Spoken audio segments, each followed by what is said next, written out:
Hello, Assalamualaikum dan selamat petang. Jadi pada petang ini saya nak lakukan satu unboxing untuk produk terbaru yang saya beli untuk kamera Sony A7 series saya, iaitu Viltrox 85mm f2.0 Evo yang baru diumumkan 2 minggu lepas.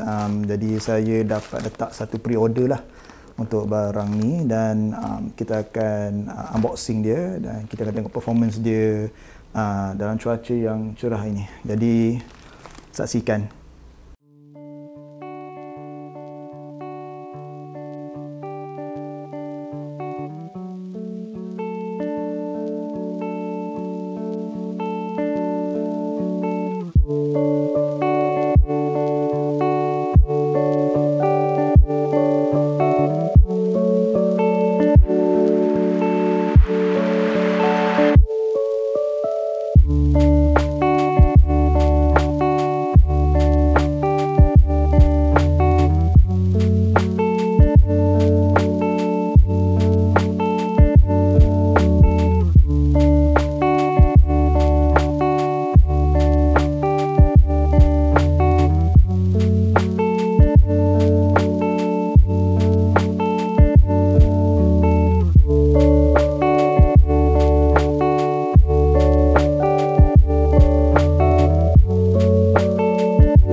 Okey guys, ini adalah pandangan dekat untuk lens Viltrox 85 f2.0 Evo.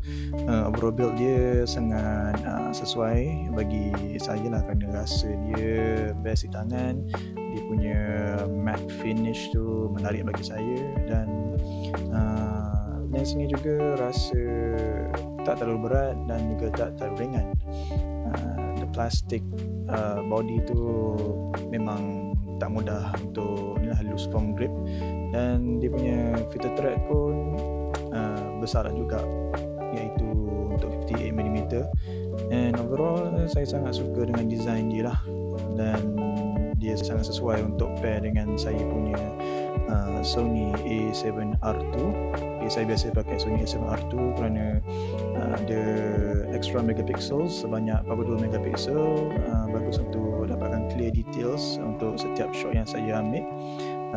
Saya fokus mostly dekat portrait photography lah, dan mari kita sambungkan lens ni dengan kamera dan kita test ambil video sikit di kawasan sekitar rumah saya ya.